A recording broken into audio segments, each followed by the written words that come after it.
आप लोग बैठ रहिए, हाला नहीं कीजिए पीछे से। थोड़ा साथ जो हम शुरू करते हैं। ठीक है। चंपारण किसान मजदूर संघर्ष समिति के बुलावे पर एक दिवसीय धरना का आयोजन किया गया है तुरकौलिया अंचल पर।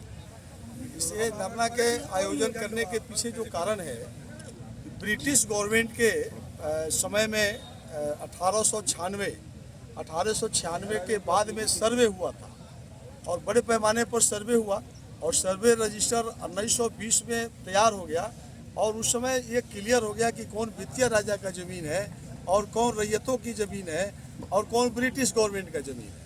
लेकिन उसमें अब एक बात आ गई कि वित्तीय राजा हरेंद्र किशोर जी के देहांत के बाद में कोर्ट ऑफ वार्ड्स बना था, तो उस ज़मीन की देखरेख कोर्ट ऑफ वार्ड्स कर रही थी ब्रिटिश गवर्नमेंट के देख रेख में।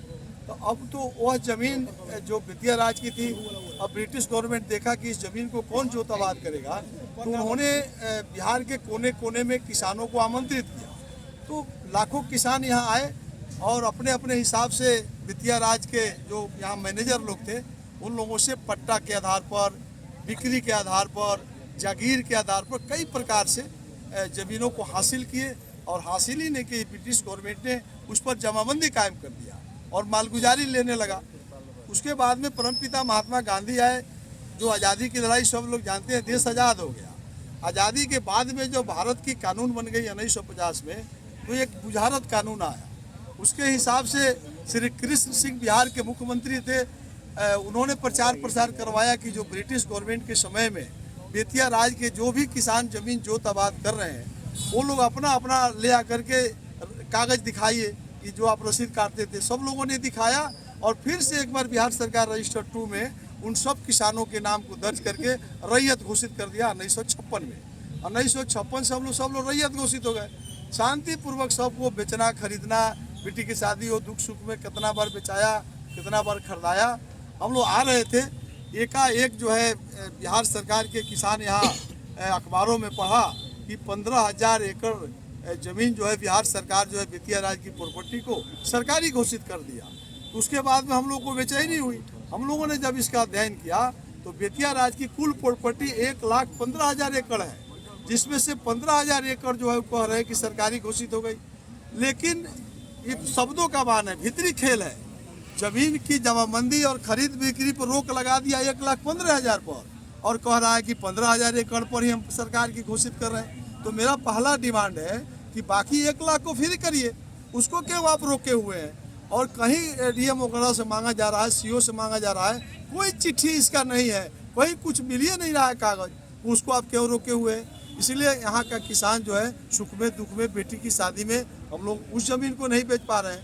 तो मेरा कहना है कि 15,000 एकड़ से अलग जो बेतिया राज की प्रॉपर्टी है, उसको पहला काम किया आप फ्री कर दीजिए। दूसरा जो 15,000 एकड़ है, उसमें भी लाल बहादुर शास्त्री जब देश के प्रधानमंत्री थे, एक कानून बन गया, एडवर्स पोजीशन 30 साल जो ज़मीन जोताबाद करेगा उसकी जमाबंदी नहीं रद्द की जा सकती है। और दूसरा उन्होंने कानून लाया कि बहुत मालिक गरमजरुआ और मजरुआ ज़मीन देश में पड़ा हुआ है, तो उसको भी भूमिगत पर्चा के रूप में किसानों को बांट दिया जाए, और नहीं तो जमीन बंजर हो जाएगा। क्या मांग है आप लोग की? तो यही मांग है। आज धरना देने का क्या मतलब? आज धरना का उद्देश्य है कि 1,00,000 एकड़ जो जमीन किसानों को जो रोक सूची से बाहर होना चाहिए, उस पर क्यों रोक सूची लगाया गया? आप 15,000 एकड़ पर लगाए हैं, पहले उसको रोकिए, लेकिन बाकी को तो फ्री कर दीजिए। एक डिमांड ये है।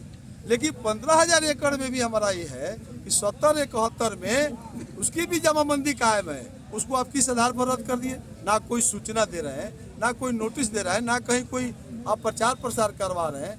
ये तो काला कानून हो गया ना। अगर सरकार नहीं मानती है तो फिर क्या करेंगे? सुप्रीम कोर्ट की फैसला भी है कि 55 साल यदि किसी जमीन का रसीद कोई भी किसान कटा लिया है, उसको आप नहीं रद्द कर सकते।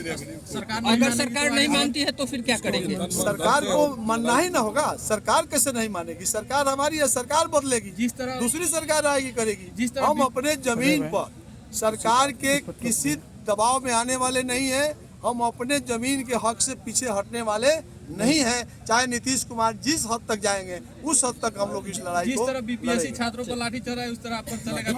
देखिए लाठी भी खाएंगे जब ये चंपारण। एक बात समझ